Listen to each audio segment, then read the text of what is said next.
So, hello, John. I'd like to introduce John Freedom, who's a long-time course student. And John, you've impressed me very much many times in our classes by the way you read. You have a tenacity and a willingness to grapple with the material until you get the meaning out of it. Yes. And so I thought maybe you could share your approach with others. Okay, well thanks, Jan. What I would talk about is the process I use in working with the workbook. Oh, good. And as the name implies, you know, it is work, both in the sense that it takes work to do the workbook. I don't mean to scare people away, but it is a real, but it takes some effort, but also it's a working through, it's a working, you know, during and working through, and it is a process. I find that once I get into the actual process of the workbook, it's almost as though the Holy Spirit is speaking to me off and on throughout the day. What I like to do, Jan, is I like to, what I call hang out. I like to hang out with a lesson. Mm-hmm. Like some of the lessons they recommend that you do 4 times a day or 5 times a day. And you know, I certainly do that, but more I'll take a theme like, you know, I am determined to see, or I am determined to see differently. And I will repeat that, hold that like a mantra, you know, throughout the day. And the one rule with the workbook is that you do not do more than 1 lesson per day. Mm-hmm. But I would find that when I was working with the workbook, I will sometimes hang out with 1 lesson for 3 or 4 days, or even a week or 2 or longer, until I feel that I've gotten it. Mm-hmm. Whatever it is, or until I've really grokked it, to use Heinlein's term. And I've also studied Tibetan Buddhism, and in Tibetan Buddhism they talk about, in order for gold to shine, you've got to hammer and pound it and then polish it and really work with it to bring out the beauty, the brilliance of the gold. And the same is true of the course. You've really got to pound and work and polish and this kind of thing. Simply an intellectual level of simply understanding, because as you know, sometimes when you read through the course, it's like, say, what was that? And you've got to, you know, what does that mean? Yeah. And so, you know, and some things you have to read 3, 4, 5 times, or something you have to really sit with them until I get it, okay?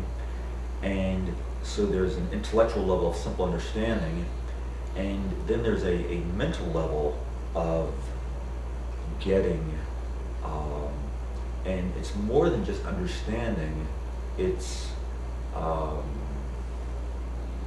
I looking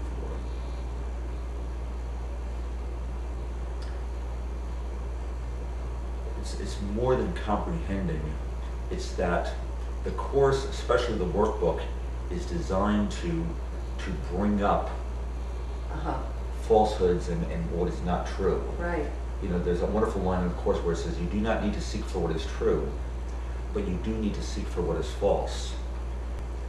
And so part of getting it mentally is working with these misbeliefs, or, you know, erroneous beliefs. There's the American humorist and philosopher Will Durant once said that it's not what we don't know that gets us in trouble. It's what we think we know that ain't so that gets us in trouble. Right. And there's so much that we think we know that we accept, you know, but again, that is, you know, creating problems for us. So it's just like, as I mentioned with a computer, when you're doing programming, if you're getting strange results, you've got to go back to the source code and go through it line by line by line, you know, to find out where the errors in the code are. Okay. That's what I've seen you do. Yes. When you're reading the course. Yes. You know, I mean, mostly in class here we're working with the text, but the same process works with the workbook. Yes. It's like you will look at it so carefully in order to see what it's really saying, and presumably you're comparing it to, you know, what you might have thought, or the erroneous beliefs. Yes, what I might have thought, or because what comes up is that as you read the course, you know, you read something and then it'll say, but what about this, or but what about that, but what about, you know, the if buts and the what ifs and all that. start to come up, and then you need to compare them line by line and really ask yourself, what is true here?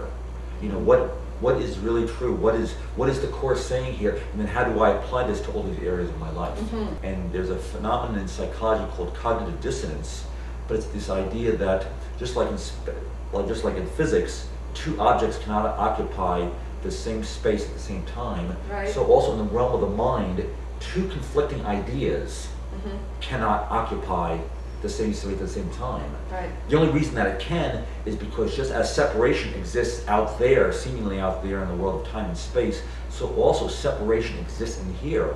One of my models for the mind is that the mind is like a mulligan stew, and that it contains, you know, meat and potatoes and corn and rice and just things, but undigested chunks of thoughts and beliefs and traumas and memories and patterns that we have not looked at, that we have not fully digested, fully Right. homogenized within our mind. Right. Okay? And so these things exist because the mind represses and suppresses and compartmentalizes errors and mistakes and falsehoods and undigested experience and tucks them away, compartmentalizes them in different places. Mm-hmm. So part of the process of healing, of restoring ourselves to wholeness and to oneness, is to go through line by line, or is to look at all these areas of, as I mentioned, undigested memories, traumas, experiences, and the thought systems based upon them, and bring them to the truth. Mm-hmm. Okay? And so this is what the Course does for us and with us. Okay?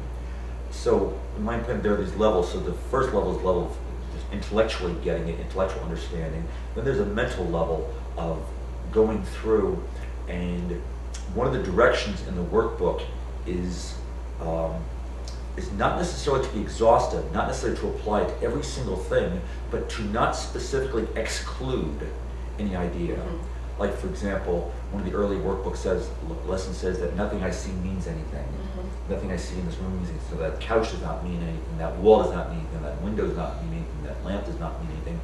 Because the tendency of our egos is to be selective and to pick and choose. And so I'm going to apply this lesson to spirituality, to this class of things, or to this, but not to this. Some things we hold, the ego holds sacrosanct, and no, I'm not going to look at that. That's okay to look at over there. That's safe, but I'm not going to look at this. Right. But if you do this process non-discriminately, it will bring up these areas of cognitive dissonance. It'll bring up these areas that don't jive, that don't fit, and then you've got to compare them, hold them in mind side by side with spiritual truth. Right.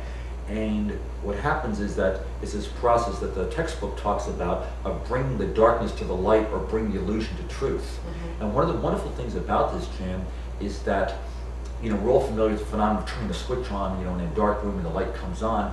You know, light and darkness do not struggle with each other. There's not this big fight. You don't have to wait 35 minutes to see who's going to win. Right. You know, you turn on the switch and the light comes on immediately, and the darkness is immediately dispelled, because darkness is the absence of light. Uh-huh. And so the same is true with us, is that when you bring the darkness to light, when you bring a false idea to a true idea, and if you truly look at them together and hold them in the same space, the false idea or the darkness immediately vanishes. Uh-huh. And so this is the process of working with the Course. Great. Okay. So when that happens, there's a process also of not just a mental clearing, but an emotional clearing. Uh-huh. Reading the Course, there are passages that are literally contain words like fire that literally burn and sear in the soul, and it can be uncomfortable reading them, okay, because they're so potent, so powerful.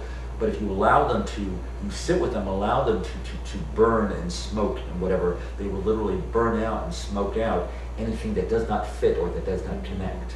But again, you've got to be willing to sit with it and go through the uncomfortableness. Mm-hmm. Working with a lesson, I will, as I mentioned, hang out with it several days until I feel like I've got it just, not just, you know, intellectually or mentally or emotionally, but when there's a shift in the core of my being, and when I feel like I shift, or I have changed somehow, or I've gotten it, and then I say to myself, okay, that's enough.